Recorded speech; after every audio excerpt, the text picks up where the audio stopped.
In this lecture, we will be discussing about the power in AC circuits. So we have studied different types of AC circuits. AC circuit containing pure resistance only, AC circuit with purely an inductor, then capacitive circuits, and also AC circuits containing the combination of these elements. Okay. So we have seen that in a purely resistive circuit, voltage and current are in phase. There is no phase difference between voltage and current. But if the circuit contains inductive or capacitive elements, there will be a phase difference between voltage and current. Okay. So here we are considering a particular case. And in this case, the current I leads the voltage by an angle phi. Here the current I leads the voltage by an angle phi. Okay. So here we can resolve this current I into two components. Okay.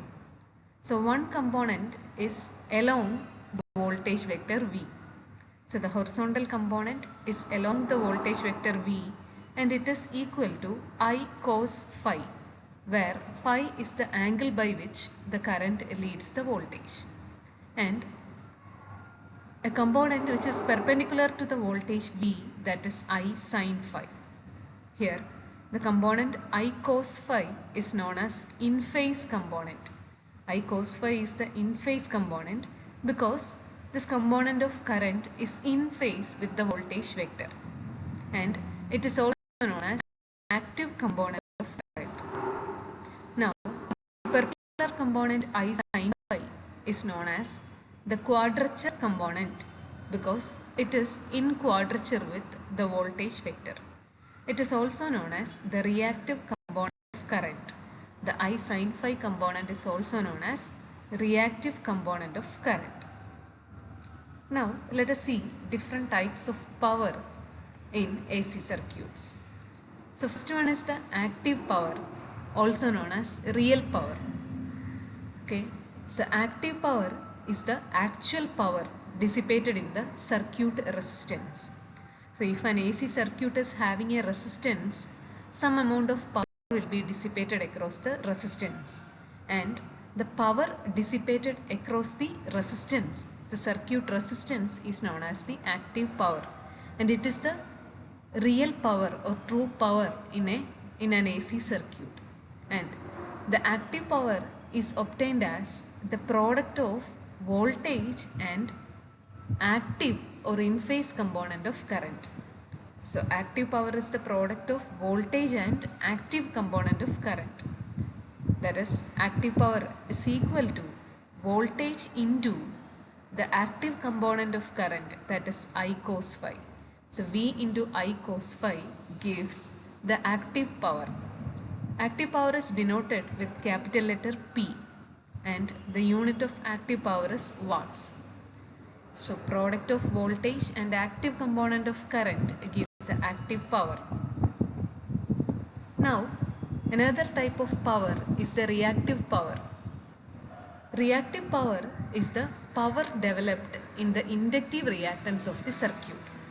So this is actually not consumed in a circuit. Reactive power is actually an imaginary power which is actually not consumed by the circuit element.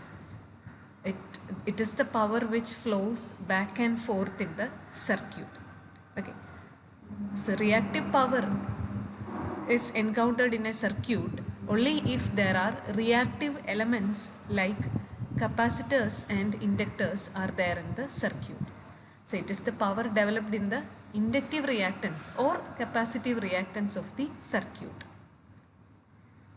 And the reactive power is obtained as the product of voltage and reactive component of current. That is, voltage into I sin phi, which is the reactive component of current, gives the reactive power V into I sin phi.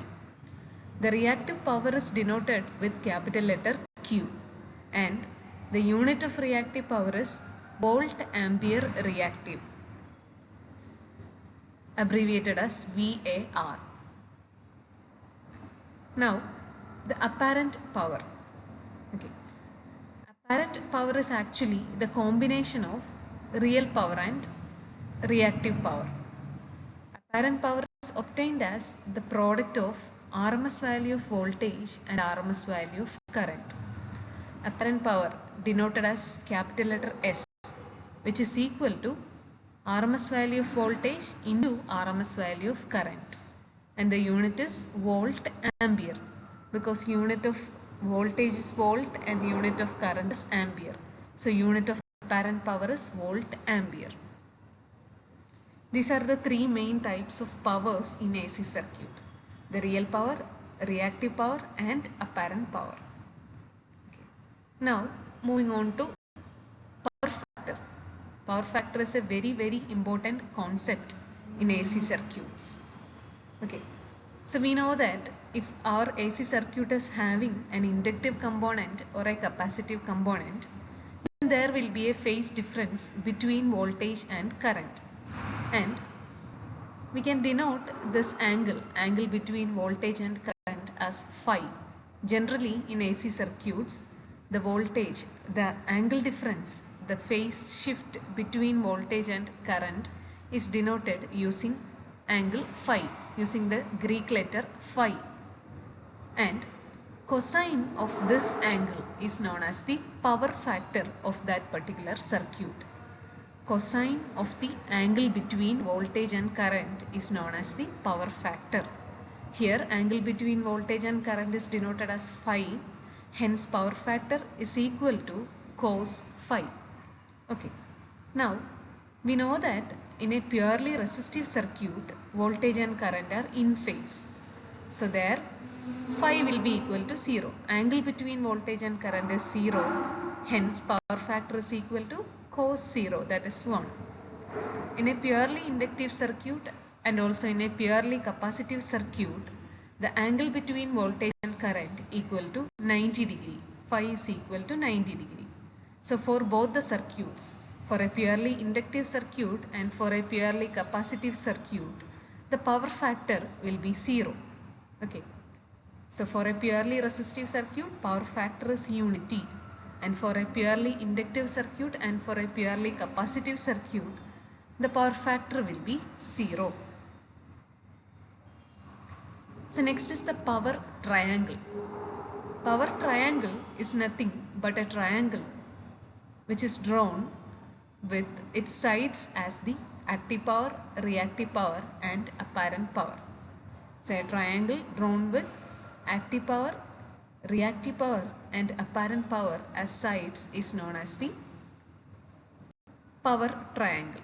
Okay, so it is actually obtained from the phasor diagram that we have drawn earlier in this video. So there we have considered a case where a current vector leads a voltage vector by an angle phi. So this was I and this was the voltage V, and angle between voltage and current can be denoted as phi. Here this current I can be resolved into two components. The horizontal component is I cos phi. Okay, this is I cos phi component,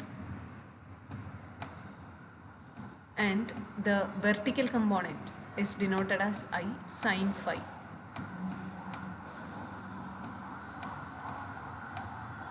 This is the vertical component or quadrature component I sin phi. Okay. Now here if we multiply this by, and this is this, if we consider this one as a triangle, then the hypotenuse corresponds to our original vector I. Okay, so this is I am writing I here. Okay, so this side is I cos phi, this side is I sin phi, and this side the hypotenuse is I, the magnitude of current. Now I am going to multiply all the sides by the voltage vector V. So this will become Vi cos phi, this will become Vi sin phi, and this will become V into I. So this same triangle is drawn here as the power triangle. Okay, so the base is Vi cos phi, which is the active power, so which is drawn as the base.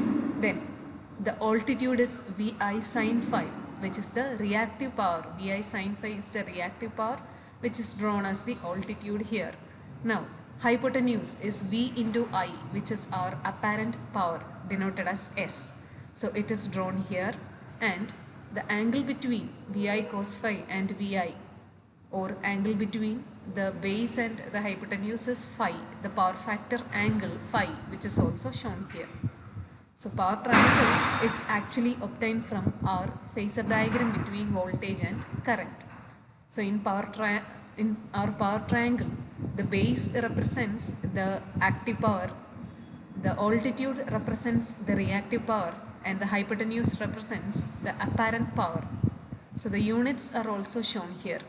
Active power is in watts, reactive power is in volt ampere reactive, and apparent power is in volt ampere. Okay. So from the power triangle, we'll get an expression for power factor. Okay. So we know that power factor is cos phi, and cos phi is equal to opposite side by adjacent side. Okay. Okay, sorry, note. Sorry, cos phi is actually adjacent side by the hypotenuse. Sorry, it was a mistake. Cos phi is equal to adjacent side by hypotenuse. So we can write it as P by S. We have power factor cos phi. Our power factor is actually cosine of the angle phi. Cosine of angle phi, which is the angle between voltage and current. So from this diagram, cos phi can be written as adjacent side by hypotenuse, that is P divided by S, or active power divided by apparent power. Okay, and we also known as active power is equal to Vi cos phi, and the apparent power is Vi. So Vi cos phi divided by Vi, which is our power factor cos phi.